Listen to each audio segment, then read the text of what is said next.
یاد رکھیں آپ نے اپنے منہ سے کبھی نہیں کہنا مجھے ٹینشن ڈپریشن انگزائٹی یا نفسیاتی مرض ہو گیا، لیبل لگ جائے گا. منہ سے کبھی نہیں کہنا. نیور سے اٹ ود یور ورڈ.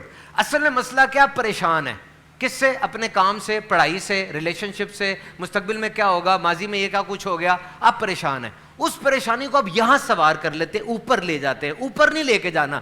جتنا آپ اوپر والے کو بھریں گے آپ پریشان ترین ہوتے جائیں گے، سر بھاری ہوگا، سامنے دھند چھا جائے گی، مستقبل تاریک ہو جائے گا، اندھیرا ہی اندھیرا ہو جائے گا. یا نہیں لانا. Drop it in your body. ادھر گراؤ. آپ کے ایک جسم ہے، جسم کے اندر روح ہے. چھوڑو، آپ ایک روح ہیں جس کے اوپر جسم چڑھا ہوا ہے. اب جسم کو نہیں چھیڑنا. آپ نے جسم کے لیے کھانا کھا رہے ہو، جسم کے لیے میک اپ کر رہے ہو، جسم کے لیے ایکسرسائز کر رہے ہو، تو آپ تو روح ہیں. روح کے لیے کچھ کیا ہی نہیں ہے. روح کو تو کھانے میں مزہ آتا ہی نہیں ہے. روح کو تو بھوکے رہنے میں، روزے میں مزہ آتا ہے. آپ ہنس رہے ہیں کیونکہ جسم کو ہنسی میں مزہ آتا ہے. روح کو تو ہنسی میں مزہ آتا ہے نہیں. روح کو تو اللہ کی بارگاہ میں رونے میں مزہ آتا ہے. یاد رکھیں، جیت دروازے پہ آ کے دستک نہیں دیتی، جیت کو ڈھونڈنا پڑتا ہے. حضرت عمر نے فرمایا اگر ساری دنیا کو یہ کہہ دیا جائے کہ تم جنت میں جاؤ گے اور ایک بندہ دوزخ میں جاؤ گا تو میں سمجھتا ہوں میں وہ. اور اگر کہا جائے ساری دنیا دوزخ میں جائے گی، ایک بندہ جنت میں جائے گا تو میں سمجھتا ہوں میں بھی وہ. امید اور خوف، both the things go side by side. آپ جانتے ہیں ایک لفظ ہے یہ جو کہ ریلیشن کے اندر بہت زیادہ اہم ہے، most important. And this is the master key. اور آپ حیران ہوں گے کہ اس ایک لفظ کی وجہ سے جنگیں ہو رہی ہیں، گھر کے اندر بھی، بارڈر پر بھی. اپنی صحت کا خیال کر لو، بڑی گاڑی آ جائے گی، بڑا بنگلہ بھی آ جائے گا، اور بار بار موبائل فون بھی نیا لے لو گے. اگر کوئی چیز نئی نہیں آئے گی تو یہ باڈی یہ نئی نہیں آتی. سمجھتے عورت کمزور ہوتی ہے؟ ہمارا کو یاد کرو، 2 جوان بیٹے احد میں لے کر آئی ہیں. پہلے پٹیاں کر رہی تھیں زخمیوں کی، اور جب دیکھا کہ معاملہ بہت اوپر چلا گیا ہے، خنجر پکڑ کے میدان میں آ گئیں. ایک کافر نبی پاک پہ حملہ کیا، مارا، آگے آ گئیں، ان کے ادھر لگ گیا، اور ان کے بیٹے کو کسی کافر نے زخمی کیا، آپ نے آگے بڑھ کے اس کافر کی ٹانگ کاٹ دی. وہ گھسیٹتا ہوا آگے چلا، نبی پاک مسکرا اٹھے اور فرمایا مارا تو اللہ کا شکر ادا کر، اللہ نے تجھے کتنی طاقت اور قوت دی ہے. سوال یہ ہے کہ زندگی میں نئے مواقع اور اپرچونٹیز کو کس طرح تلاش کیا جا سکتا ہے. اب یہاں پر ایک میں مثال آپ کو دوں گا جو کہ اس وقت کام چل رہا ہے، تھوڑی سے ریلیٹڈ ہے، لیکن ہم اس مثال سے کچھ پازیٹیو کچھ کنسٹرکٹیو نکالیں گے. اس وقت دنیا میں فٹ بال بہت مشہور ہوا ہے، سوشل میڈیا پر، الیکٹرانک میڈیا پر، اخباروں میں فٹ بال کے چرچے ہیں، کیونکہ ورلڈ کپ فٹ بال کا ہو رہا ہے. فٹ بال کیسے کھیلا جاتا ہے، فٹ بال میں کیا ہے، وہ تو میں آپ کو نہیں سمجھاؤں گا، لیکن فٹ بال کی گیم سے ایک سبق ہمیں ملتا ہے. اور وہ کیا سبق ہے، میں بھائی کے سوال سے اس کو ریلیٹ کروں گا. آپ کو اس بات کا اندازہ ہے کہ فٹ بال کی 90 منٹ کی گیم ہوتی ہے، اور اس 90 منٹ کی گیم میں ایک پلیئر کے پاس فٹ بال 1 یا 2 منٹ کے لیے صرف آتا ہے. وہ پوری گیم میں آگے پیچھے ہو رہا ہوتا ہے، لیکن اس کے پاس فٹ بال صرف 1 یا 2 منٹ کے لیے آتا ہے ٹوٹل. اور بہت مشہور پلیئرز جیسے میسی ہے، رونالڈو ہے، ان کے پاس بھی 2-3 منٹ سے زیادہ نہیں آتا. پوری گیم ہے اور اس میں صرف 2 منٹ کے لیے بال پاس آ رہا ہے. تو پہلا سبق کیا ہے کہ آپ کی پوری زندگی کے اندر آپ کے پاس بھی بال پوری زندگی نہیں رہے گا، بلکہ اچھے مواقع، اپرچونٹیز جو دروازے کھلتے ہیں کبھی کبھار، وہ بھی کچھ دیر کے لیے آئے گی بس. اور آپ نے اس دیر کو استعمال کرنا. جس طرح فٹ بالر 2 منٹ کے لیے بال اس کے پاس آیا، اور اس 2 منٹ میں اس کے کیریئر کا فیصلہ ہو جانا ہے کہ اس نے 2 منٹ کیسے استعمال کیے. تو آپ کی ساری زندگی کے اندر جب کوئی نئی اپرچونٹی آپ کو ملے گی، جب کوئی نیا موقع آپ کے پاس آئے گا، آپ نے اس موقع کو کس طرح استعمال کیا، آپ کی زندگی کا تعین وہ کر دے گی. اور آپ کا کیا خیال ہے کہ وہ فٹ بالر 90 منٹ اس کے پاس بال نہیں آ رہا تو وہ کچھ نہیں کر رہا؟ کیوں نہیں کر رہا؟ وہ موو کر رہا ہے، وہ پوزیشن بنا رہا ہے، وہ گیپس ڈھونڈ رہا ہے، وہ حرکت کر رہا ہے، وہ دیکھ رہا ہے کیا میں کروں، دوسرے کو ڈیفینڈ کروں، اگلے کو راستہ دوں. اسی طرح آپ نے بھی زندگی کے اندر جب بال آپ کے پاس نہیں آ رہا، جب اپرچونٹی نہیں آ رہی، تو آپ نے بھی فارغ نہیں بیٹھنا، آپ نے پوزیشن بنانی ہے، آپ نے بھی موومنٹ جاری رکھنی ہے. اور پھر فٹ بال کے اندر وہ چیز ہوتی ہے ٹچ. جب وہ ٹچ کرتا ہے اپنے پاؤں سے بال کو ٹچ کرتا ہے تو وہ ٹچ ہر دفعہ گول کے لیے نہیں ہوتا. وہ ٹچ کبھی کبھار پریشر ڈالنے کے لیے ہوتا ہے. وہ ٹچ کبھی کبھار دوسرے کو پاس دینے کے لیے ہوتا ہے. وہ ٹچ کبھی کبھار آگے بڑھ جانے کے لیے ہوتا ہے. تو آپ بھی جب ٹچ کریں گے تو وہ ٹچ ضروری نہیں لگ جائے, گول کے اندر چلا جائے, ضروری نہیں ہے. You have to touch it. بس آپ نے ہلنا ہے, آپ نے کسی کا ساتھ دے دینا ہے, آگے پہنچا دینا ہے گول کو. یاد رکھیں, جیت دروازے پہ آ کے دستک نہیں دیتی, جیت کو ڈھونڈنا پڑتا ہے.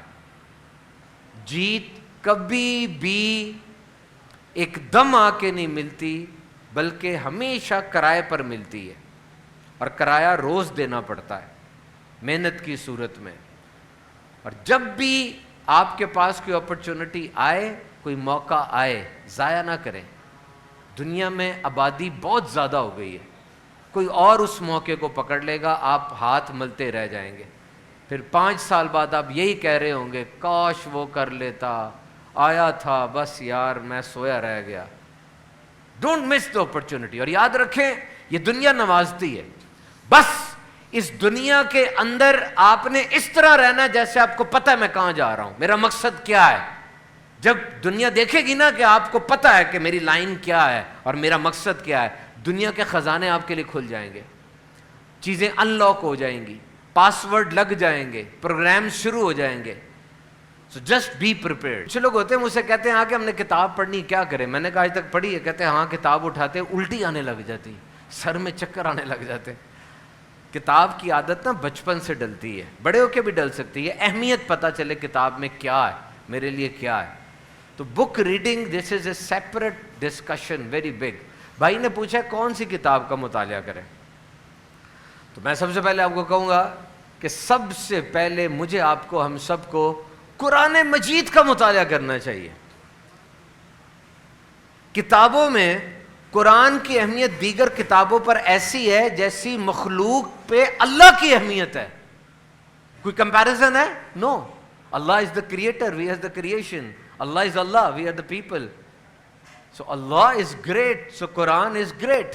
Allah is the greatest, Quran is the greatest. اور دیکھیں تو صحیح قرآن مجید کی تھیم کیا ہے.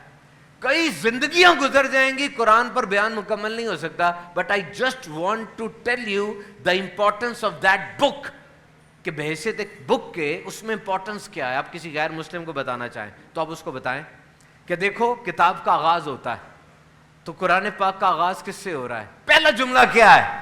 حضرت آدم پہلے انسان ہے جو کہ دنیا میں آئے, وہ شروع وہاں سے ہو رہی ہے. تو کتاب کا شروع حضرت آدم علیہ السلام سے نہیں ہو رہا. کتاب کے شروع میں نماز کا حکم بھی نہیں ہے. کتاب کے شروع میں کوئی اور بات ڈسکس نہیں کی جا رہی. کتاب کے شروع میں کسی حکم کا, حلال حرام کا ذکر بھی نہیں ہے, بلکہ کتاب کے شروع میں کیا ہے؟ الحمدللہ رب العالمین. تمام خوبیاں اللہ کے لیے جو مالک ہے 2 جہانوں کا. کیوں؟ اس لیے کہ تم شروع میں کہہ رہے ہو کہ مجھے گائیڈنس چاہیے, مجھے رہنمائی چاہیے. جب تک دل میں شکر نہیں ہوگا تمہیں رہنمائی نہیں مل سکتی. تو پہلی لائن میں تمہیں کہا جا رہا ہے شکر مانو, مانو شکر. یہ تمہارے پاس جو بھی نعمت ہے, دولت ہے, شہرت ہے, عزت ہے, اس کے اندر سے میں نکال دو تاکہ وہ خالص ہو جائے. اور اب تم جب شکر کرو گے اب تمہاری گائیڈنس شروع ہوگی. اور دوسری لائن کیا ہے؟ الحمدللہ رب العالمین الرحمن الرحیم. اب تعارف ہو رہا ہے کتاب کس کی ہے. کتاب کس کی ہے؟ رحمان کی اور رحیم کی. انفائنٹلی بینیولنٹ. نہ یہاں پہ سزا کا ذکر ہوا ہے, نہ یہاں پہ جہنم کا ذکر ہوا ہے, نہ یہاں پہ کسی قانون کا, لا کا, اصول و ضوابط کا ذکر ہوا ہے, بلکہ کہہ دیا گیا یاد رکھ لو تمہارا رب بہت ہی زیادہ رحم کرنے والا ہے, وہ کریم ہے, اور کریم جب غالب آتا ہے کرم ہی کرتا ہے. تو ریممبر ہی از دا انفینٹلی بینیولنٹ. تعارف پتہ چل گیا کون ہے یہ, کتاب کس کی ہے؟ وہ جو کہ سب میں سب سے زیادہ رحم کرنے والا اور مالک ہے. پھر تیسری آیت کیا ہے؟